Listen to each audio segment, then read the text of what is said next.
নতুন সরকার গঠিত হওয়ার পরে মানুষের মধ্যে যে একটা নতুন আশার সঞ্চার হয়েছে, এইবার একটা পরিবর্তন হচ্ছে। প্রতিদিন দেশে কিন্তু আবার ধর্ষণের ঘটনা বাড়তে শুরু করেছে। এমন ইস্যুগুলো নিয়ে হচ্ছে যেটা আপনি যা চাচ্ছেন ওই স্পিরিটকে আঘাত করছে। প্রতিদিন দেশে কিন্তু আবার ধর্ষণের ঘটনা বাড়তে শুরু করেছে এবং এটা নিয়ে কথা হচ্ছে। তো এই সবকিছু মিলে আপনি কি দেখেন? আসলে কি আমরা আইন শৃঙ্খলা পরিস্থিতি আবার পেছনের দিকে হাঁটতে শুরু করলো? এবং আরেকটি বিষয় আমরা লক্ষ্য করেছি যে আমাদের এখানে স্বরাষ্ট্রমন্ত্রী সালাউদ্দিন সাহেব বলেছেন যে রবিবারে, এমন আজকেই বলে, জুলাই নিহত পুলিশের তদন্তের বিষয়ে এখনো পর্যন্ত তিনি আসলে কোনো বক্তব্য দেন নাই। অথচ তার বক্তব্যের বিপরীতে নাহিদ ইসলাম একটি বিবৃতি ইস্যু করেছেন, বলেছেন যে করা যাবে না। এই সবকিছু মিলে আপনার কি মনে হচ্ছে আমাদের রাজনৈতিক পরিস্থিতি কালকে কোন দিকে যেতে পারে? মানে একসাথে কিন্তু আপনি ক্যানভাসটা অনেক বড় করে দিলেন। ক্যানভাসটা বড় মানে আমি পুরো দেশের একটা ছবি তুলে ধরার চেষ্টা আমি বলছি, যদিও বড় করেছেন, কিন্তু ক্যানভাসটা এক জায়গায় এনে একটা কথা বলা যায়। আমি কথাটা ওইরকম করে বলার চেষ্টা করবো। আমি মনে করি যে বড় কথা হলো কি, আপনি যা বললেন এইটা তো আমাদের জুলাই অভ্যুত্থানের লক্ষ্য ছিল আলটিমেটলি। আর আমি এরকমও বিশ্বাস করি যে আপনি যে আন্দোলনই করেন, যে অভ্যুত্থান করে, সবসময় লক্ষ্যটা থাকে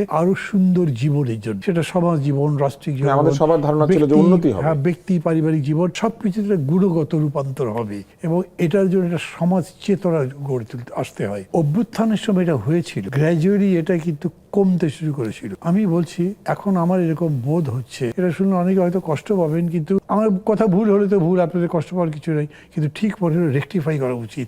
সেটা হচ্ছে যে এই নির্বাচনের পরে, তারপরে নতুন সরকার গঠিত হওয়ার পরে মানুষের মধ্যে যে একটা নতুন আশার সঞ্চার হয়েছে, এইবার একটা পরিবর্তন হচ্ছে। এটা হওয়া উচিত ছিল। অর্থাৎ এত লড়াই করবার পরে ভোটের মাধ্যমে একটা গণতান্ত্রিক সরকার পেলাম। এই সরকার একটা গণতান্ত্রিক বাংলাদেশ, একটা মানবিক বাংলাদেশ, কল্যাণের বাংলাদেশ, আমি কল্যাণ রাষ্ট্র বলি, এরকম করবে। তাতে আপনি যতগুলো জিনিস চাইছেন একটা কাভার হতো, কিন্তু এটা হচ্ছে না। দেখেন ওই যে সেদিন বেরো না, রূপগঞ্জের একটা কারখানার গিয়ে চাঁদা চাওয়া হয়েছিল, তারপরে সেখানে গিয়ে হামলা ভাঙচুর লুটপাট, গিয়ে ওসির কাছে মামলা দিতে গেছে। সে বলেছে সারা বিএনপির প্রেসিডেন্টের নাম দেওয়া যাবে। উনি তাই নামটা পাচ্ছে, পেপারে পড়েছে নিশ্চয়ই। এইটা আমি মনে করি কি প্রায় বাংলাদেশের সমস্ত থানার চেহারা একই রকম, চরিত্র একই রকম হয়েছে। পুলিশের মেজর এমন কোনো চেঞ্জটা হয়নি। এইখানে গণচেতনার বিষয়টা ছিল। এবং এরকম সময় একটা হয়, গভর্নমেন্ট যদি ভুল করে, এখন পর্যন্ত গভর্নমেন্টের অ্যাটিটিউড নেগেটিভ না, তারা পজিটিভ কথা বলতে চেষ্টা করছে।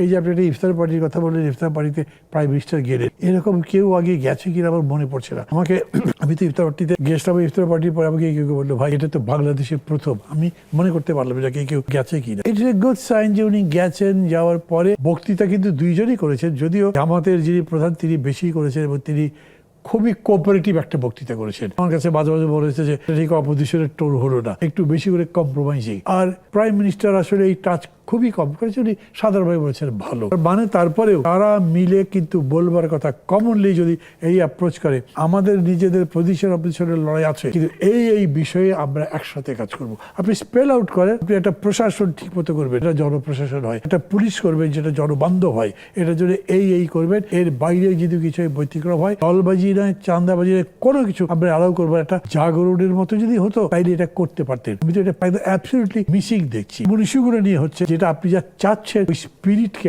আঘাত করছে। আমি বুঝেও যেন বুঝছি না এবং সেটা রিপ্লাই দেওয়ার চেষ্টা করছি না। এটা একটা অশনি সংকেত আমি মনে করি। এখন তো মানে কেবল শুরু করলাম, এত কড়া করে বলবার হয়তো দরকার নেই, কিন্তু এখন সজাগ হতে হবে, সেটা খুব তীক্ষ্ণভাবেই বলা দরকার। এখনই যদি হতে